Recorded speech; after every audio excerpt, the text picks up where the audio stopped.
Ճշմարիտ է այն պնդումը, որ ամեն մի խուլիգանություն չի կարող, այսպես ասած,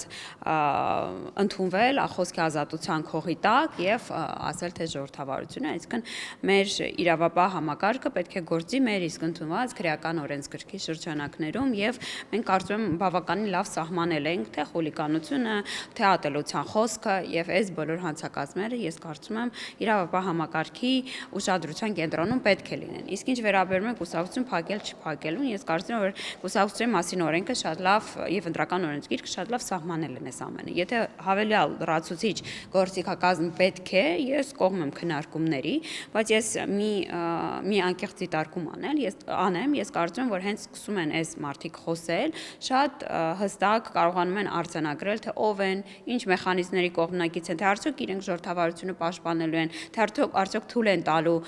որպեսզի քաղաքացիները օգտվեն իրենց իրավունքից ընտրելու եւ իշխանություն ձևավորելու եւ ինչն ավելի կարեւոր է, ես կարծում եմ քաղաքացիները շատ սթափ գնահատում են, թե որ ուժի հետևում ովքեր են կանգնած, ինչ ուժեր են կանգնած եւ ինչ նույնիսկ պետություններ են կանգնած եւ այս իմաստով ես կարծում եմ, որ քաղաքացիները բավական իմաստուն են եւ շատ ճկուն արձագանքում են իրավիճակին, ստեղծված իրավիճակին, այսինքն բավարար է մի նորալուկ քաղաքական գործին մոտեցնել խոսափողը եւ ինքը կարող է ինքնալուստրացիայով զբաղվի 100%-անոց, այսինքն այնտեղ որևէ լրացուցիչ օրենսդրական գործիքակազմի կարիք չկա։